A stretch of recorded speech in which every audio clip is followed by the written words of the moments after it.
Yann Arthus Bertrand, Nicolas Copperman, bonjour. Bienvenue au Buzz Média Orange Le Figaro. Alors Yann Arthus Bertrand, vous êtes photographe extrêmement connu, réalisateur de films, dont le film événement, et on y reviendra, Home. Et vous créez aujourd'hui une société de production qui s'appelle Hope, l'Espoir, avec Robin & Co, dont vous êtes le directeur délégué, Nicolas Copperman. Alors Robin & Co, connu sur M6, c'est Caméra Café, c'est Kaamelott, entre autres. Alors, 3 ans après le film événement Home, vous étiez venu d'ailleurs, merci pour le présenter, qui avait été projeté dans 50 pays différents en même temps. Vous sortez un nouveau long métrage qui fera le prime time sur France 2 le 20 mars, qui s'appelle La soif du monde. Ça parle de quoi ? Sur les problèmes d'eau dans le monde, il y a le Forum mondial de l'eau à Marseille, c'est la journée mondiale de l'eau, et on fait un peu un état des lieux, parce qu'aujourd'hui, il y a quand même 1 milliard de gens qui n'ont pas d'eau potable dans le monde, et c'est la première cause de décès chez les enfants. Ils meurent tous les jours. C'est un chiffre, c'est qu'une ligne sur un rapport, mais 4000 enfants des suites d'une eau non potable. Donc quelque part, à laquelle il faut réfléchir. Et on parle aussi d'un truc extraordinaire, c'est qu'aujourd'hui, le droit à l'eau potable a été, est dans la Constitution des Nations Unies, les droits de l'homme, seulement depuis l'année dernière. Et ça a été voté par beaucoup de pays, mais il y a beaucoup de grands pays qui ne l'ont pas signé. Le droit à l'eau n'a pas été signé, par exemple, par les États-Unis. Donc c'est à la fois un documentaire, mais c'est une prise de position. Conscience, oui. Voilà, c'est une prise de conscience. Alors c'est produit par donc Hope, votre nouvelle maison de production commune à tous les deux. Alors avec une volonté manifeste qui est pas tellement de faire de l'argent, c'est plutôt du non-profit. Expliquez-nous. On a créé un objet qui n'existe pas. C'est une société anonyme à but non lucratif. Donc en tout cas, ça existe entre nous et c'est notre volonté. L'idée est dès le départ, de faire des films, des documentaires, des films de long métrage, avec la volonté de les rendre le plus libres de droits possible, diffusables le plus librement partout dans le monde. Et l'idée, c'était d'ancrer ça dans l'ADN de la société, pour que le montage des films, d'une part, et même la manière dont on va gérer cette société, porte ça. Ça veut dire que ça veut pas dire que les gens travaillent, c'est pas une association. Les gens travaillent et sont payés, mais si les éventuelles marges qui seront faites sur les films seront réinvesties, ça permet de lancer des projets, ce qui a d'ailleurs été le cas sur l'eau, sur nos prochains films Planète Océan, avant qu'ils soient totalement financés.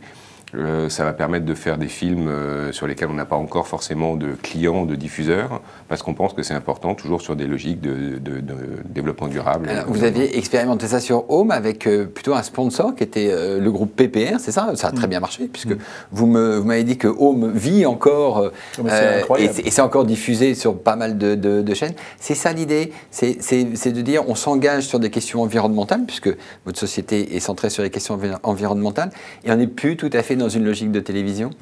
C'est centré sur les gens qui, dans le monde... moi, je pense qu'il est trop tard pour être pessimiste et qu'on a besoin d'espoir et qu'on a besoin de voir les gens qui se retroussent leurs manches et qui y vont, quoi. Et c'est aussi... alors, ça va être un peu nunuche et bébête. Hein, je me souviens, Libération avait fait une grande page sur moi en me traitant de grand nunuche.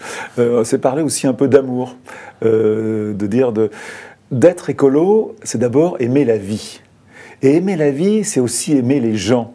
C'est s'aimer aussi soi-même. Et donc, être dans une logique d'être content de faire des choses passionnantes et qu'il faut avancer le monde. Et dans l'eau, par exemple, on a plein d'exemples de gens qui, dans le monde, font des choses, même si on pense qu'on est presque en train de perdre la bataille la bataille de l'eau. Mais en même temps, il faut qu'il y ait de l'espoir, il n'y a pas d'autre façon de vivre. Et on essaye de montrer ça, et le film est passionnant, et surtout, et merci à France 2, parce qu'on a fait un film très engagé. Voilà, c'est pas un film mou, c'est un film où on dit les choses, il ne faut pas avoir peur de dire la vérité en face, tout en restant bien sûr positif. Alors, la soif du monde et votre société de production est centrée sur l'écologie, l'environnement. Développement durable au sens plus large, parce que c'est l'humain. Voilà, on s'aperçoit. Oui. C'est pas un thème aujourd'hui très en avant, même dans la campagne électorale. Est-ce que les chaînes de télévision ont envie de donner un peu d'espace comme ça au développement durable ?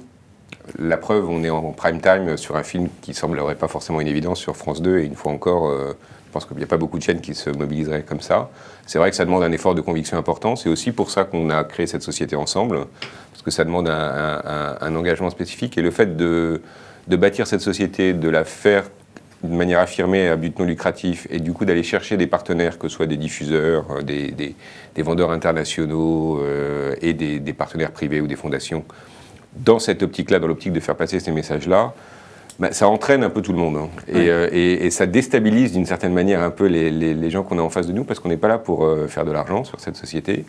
Et que ce soit, une fois encore, les diffuseurs ou tous nos partenaires, nos intentions sont pacifiques. Et c'est pas désagréable comme manière de faire des affaires d'une manière générale et de la télévision.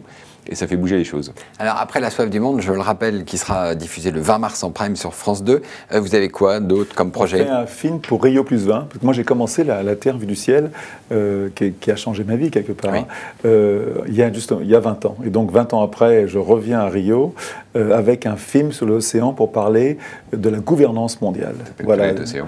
Planète Océan, qui est un film aussi. On a trouvé un partenaire qui est Omega, qui nous a financé un film pour justement faire un film libre de droit. Et c'est ça qui... Et ça sera diffusé quand, ça Sur France 2 aussi. Sur France 2, j'espère, sur beaucoup d'autres chaînes internationales. En juin, au moment du forum de Rio +20. Vous savez, Rio, c'est le début, c'est là où on a commencé à parler d'environnement il y a une vingtaine d'années. Et cette année, il y a une très grosse conférence, très importante, à Rio, avec une centaine de chefs d'État. Pour être très clair, quand vous dites libre de droit, ça veut dire qu'on peut le télécharger sur Internet? Ça veut dire qu'on pourra. C'est encore des discussions et c'est encore un combat. C'est comme ça qu'on les monte. Typiquement, même en France, aujourd'hui, il y a une fenêtre d'exclusivité avec France 2 qu'on s'efforce de réduire, de préserver, mais de réduire. C'est important qu'au moment de la diffusion, ce soit événementiel sur la chaîne. C'est important qu'assez rapidement derrière, ce soit diffusable le plus largement possible. Et distribué dans toutes les écoles, par exemple. Voilà. Très bien. Yann Arthus Bertrand, Nicolas Copperman, merci. Et nous nous retrouvons demain pour un nouvel invité. Merci. Merci.